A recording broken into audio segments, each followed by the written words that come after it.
연인 간에 이뤄지는 폭력 행위가 날이 갈수록 그 수위가 높아지자 경찰이 적극 개입에 나섰습니다.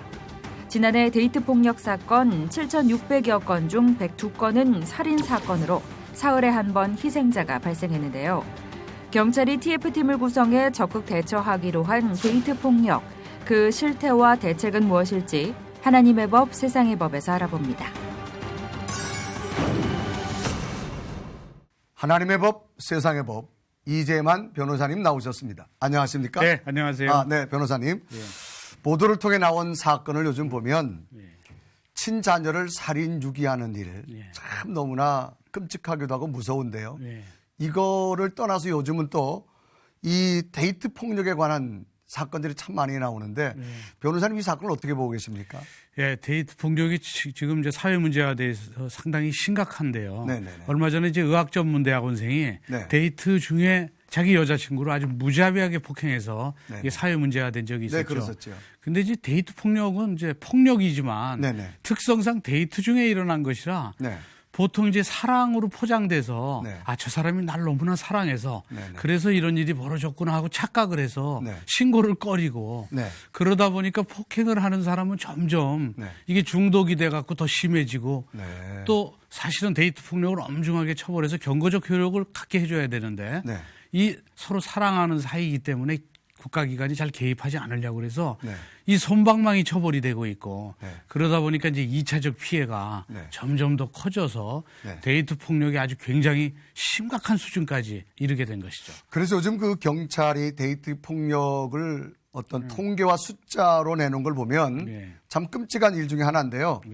연인이었다가 어느새 원수가 돼서 목숨까지 잃어버리는 이런 엄청난 일을 당하는데 여기서는 어떻게 변호사님 보십니까? 그러니까 이제 데이트 폭력 그 조사를 한 게 있는데 작년에 한 7,600건 정도를 조사했는데 그 중에서 살인도 있었고 강간도 있었고 뭐 추행, 폭력, 상해 이 강력 사건이 굉장히 많았습니다.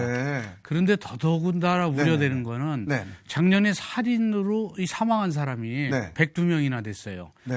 그 연간으로 따져보면 사흘에 한 명이 사망에 이르렀다는 것이기 때문에 대단합니다. 굉장히 심각한 상황입니다. 그래서 그 이외에 나머지 뭐 상해나 폭행 이런 거는 뭐 수천 건씩이 되니까 이 점에 대해서 정말 어떻게 해야 될지 어떻게 사회 안전망을 정말 촘촘하게 만들어야 될지 이제 정말 신경을 써서 준비돼야 될 그런 시기가 왔다고 봅니다. 정말로 참 무서운 범죄라고 생각되는데요. 보통 우리 상식을 가진 사람이라면 이런 일을 참 저지를 수 없을 것 같은데요. 이렇게 참 많은 사건이 발생하고 있다는 거 믿겨지지 않는 오늘의 현실 아닙니까? 그러니까 이제 상식적으로 보통 사람이라면 이런 일을 하고 싶어도 못하죠. 어떻게 서로 사랑하는 연인 사이에 상대를 그렇게 폭력하고 죽음에 이르도록 또 폭력할 수 있겠어요. 그러니까 보면 이건 폭력적 성향이 있는 사람들이 결국 폭력의 그 성향이 겉으로 발현되는 경우가 많은 것으로 보여져요. 실제적으로 통계를 내보니까 데이트 폭력한 사람들의 전과를 조회해 보니까 한 76% 정도가 전과가 있어요 이미. 그 폭력 전과가 있는 사람들이 데이트 중에 폭력을 그 자기 연인 사랑하는 사람한테조차도 폭력을 행사하는 것이죠. 그럼 이 정도라고 하면 사랑 싸움이라고는 우리가 볼 수 없지 않을까요?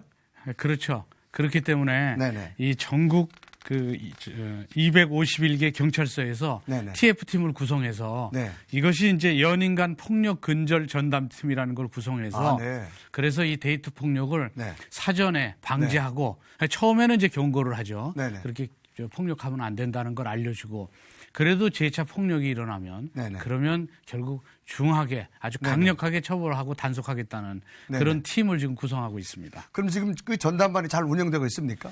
이제 전담반의 이제 구성은 이제 그 한 사람 팀장을 두고 그 밑에 이제 여경도 있고 형사도 있고 여성 전담관도 있고 또 상담사도 있고 이렇게 모여서 지금 현재 운영하려고 계획하고 있죠. 그래서 일단 전담팀에다가 신고를 하면 전담팀에서 그 가해자를 불러서 이렇게 폭력을 행사하면 처벌받을 수 있다 하는 것을 알려줍니다. 그렇게 1차 경고를 하고요. 그런데도 또다시 폭력을 행사하면 그러면 이제 2차적으로 결국 강력하게 처벌을 하게 되는 것이죠. 아, 그렇게 되는구만요. 사실 작년에도 이 데이트 폭력 문제로 경찰 직무집행법이라고 하는 개정 소리가 많이 나왔었는데 어떻게 되어졌습니까?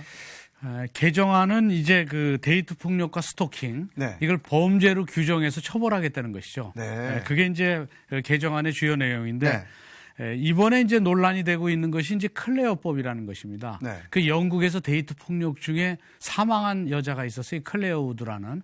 그 데이트 폭력 중에 사망한 사건이 발생되니까 법을 만들었어요. 클레어법. 이건 뭐냐면 우리나라에도 통계를 내보니까 데이트 폭력의 가해자의 76%가 전과자라는 통계가 있으니까 이 최초로 이렇게 서로 연애하고 뭐 이럴 때 상대가 최초 처음에 만났을 때 전과자인지 아닌지를 확인하고 준비를 해서 만나지 말든지 만나더라도 전과자니까 폭력 성향이 발현되는지를 미리 대비할 수 있도록 전과 조회를 하게 하는 겁니다. 그러니까 서로 한 몇 번 남녀 간에 만나면 이제 연인이라고 생각되면 내가 연인이다. 그래서 수사기관에 전과 조회를 요청하면 전과 조회를 결국 조회해서 알려주는 겁니다. 그런데 이제 이 문제는 과연 실효성이 있겠느냐 그걸 가지고 또 하나는 제일 중요한 게 그 사생활에 대한 그 정보가 공개되니까 사생활 침해가 된다는 것이죠. 그렇겠죠. 그 연애 좀 한다고 보면 자기 전과는 예전 일이고 지금은 아주 개전의 정을 갖고 정말 개과천선해서 잘 살고 있는데 그런 것이 또다시 세상에 드러나면 이중적 처벌 아니냐. 그러겠죠. 이미 10년 전에 폭행 전과가 있는데 아주 젊었을 때. 근데 이제 연인이 생겨서 연애하는데 상대방이 폭력 전과를 알고 있으면 그 일로 인해서 결국 또 헤어져야 될 수밖에 없는 그런 경우도 있을 테고 그래서 그건 사생활 침해니까 안 된다. 이런 논란이 있습니다. 그래서 클레어법 도입에 대해서는 지금 논란 중입니다. 우리가 부부간의 폭력은 어떤 가정 폭력이라고 하는 것으로 어떤 제재가 참 가해질 수 있는데요. 이 데이트 폭력은 정말 무방비한 상태가 아닐까요? 그게 무방비 상태죠. 왜냐하면 지금 가정 폭력은 결국 가정에서 일어난 폭력에 국가가 개입하지 않는다 그래서 가정 폭력도 그건 가정 내에서 해결하라. 그래서 무방비 상태였다가 가정 폭력에 의해서 피해를 당하는 일이 세상에 많이 보도가 되니까 지금은 가정 폭력의 경우에 가정 폭력에 대한 처벌 규정이 정해져 있습니다. 그래서 가정 폭력은 지금 이 처벌 규정이 있기 때문에 지금 체계적으로 이 대비가 할 수 있게 돼 있어요. 근데 연인 사이의 폭력은 가정 폭력처럼 체계화돼 있지 않아요. 대비 체계. 그래서 현재 거의 좀 무방비 상태에 있고 지금 이제 뭐 연인 사이의 폭력 대비에 대한 전담반을 구성하겠다. TF팀을 구성하겠다. 또 뭐 입법안으로는 클레어법 도입을 추진하겠다. 이래서 지금 이 안전망을 지금 만들려고 지금 공론화되고 있는 그런 과도기라고 보면 됩니다. 이제 부모 입장에서는 결혼할 자녀를 둔 부모는 참 이런 이야기를 들으면 여러 가지 마음이 걱정이 참 많을 텐데요.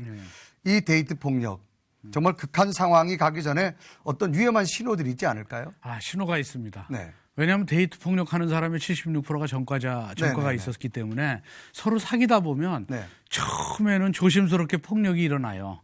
그런데 이 데이트 중의 폭력은 대부분 집착에 의해서 일어나서 이 집착이 점점 강해지면 결국 내가 가질 수 없으면 부숴버리겠다. 뭐 이런 식에까지 되면 결국 살인까지 가는 것이죠.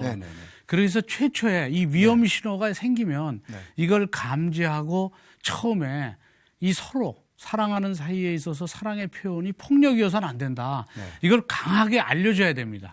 그리고 알려줄 수 없을 때는 주변 사람한테 알려줘서 계속적으로 사귀려면 도움을 청해야 되고 또 두 사람이 서로 이 상담을 받아서 이 서로 연인 간에는 이런 폭력이 있어서는 안 된다는 걸 조기에 차단해야 됩니다. 그리고 집착이나 폭언의 정도가 최초에 약하게 진행이 된다 할지라도 그걸 그렇게 알려주지 않으면 점점 강해져서 아주 폭력으로 이어지고 또 폭력의 강도가 심해질 수도 있습니다. 그렇군요. 그리고 또 다시 이제 문제가 되는 것은 데이트 중의 폭력은 그렇게 사전에 알려줘야 되지만 사실 연인 간의 폭력 중에 이제 가장 위태로운 건 뭐냐면 이별 후의 폭력입니다. 이별 후에요? 이별했으면 헤어져야 되는데 이별한 후에도 집착이 더 심해져 갖고 찾아오고 그래서 요새는 안전 이별.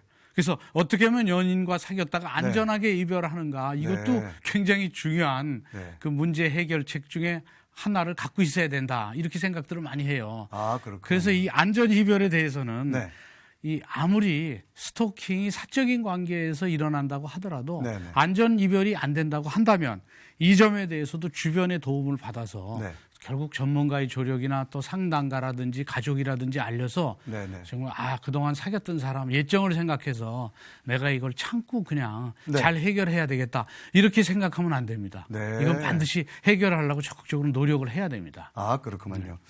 사실 이런 일들은 어떤 경찰이 개입한다고 해서 문제가 해결되는 것만은 아니라고 봅니다. 보이지 않는 또 마음의 상처는 얼마나 아프고 힘들겠습니까? 기도로 준비해서 만남을 갖고 또 신앙 안에서 서로 존중하는 마음 이것이 가장 중요한 만남의 답변이 아닐까요? 예, 그렇습니다.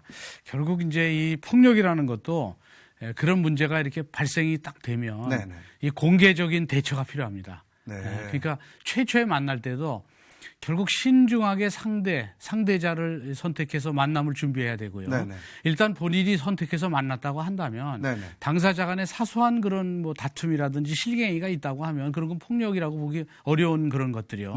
그런 게 있다고 그러면 그 부분을 슬기롭게 대처하고 이것이 집착으로 이어져서 폭력까지 간다고 한다면 공개적으로 문제를 해결하고 상대방한테도 자기의 의사를 명백히 알려줘서 해결을 해야 되고요. 그리고 만약에 폭력이 시작이 됐다고 한다면 그 부분에 대해서는 상대한테 아주 명백하게 알려줘야 됩니다. 이 상태에서는 우리 사이를 계속할 수 없다는 부분까지 알려주면서 초기에 해결해야 됩니다. 그래서 초기에 해결하지 않으면 이제 혼자서 해결하려고 창피하니까 서로 사랑하는 사이인데 상대방한테 맞았다는 게 창피하지 않습니까? 그렇다고 이걸 공개하지 않고 혼자서 해결하려고 하다 보면 정말 이렇게 집착이 심해져서 큰 일이 벌어질 수 있으니까 주변 사람과 꼭 상의해서 공개적으로 해결하는 그런 지혜가 필요합니다. 네, 그렇구만요. 먼저 서로가 존중하는 마음과 사랑으로 아름다운 관계를 만들어가야 한다는 마음가짐이 두 사람 모두에게 있어야겠고요. 이런 폭력이 일어나지 않도록 주변에서도 더욱 관심을 가져야겠습니다. 변호사님 오늘 말씀 감사합니다. 감사합니다. 감사합니다.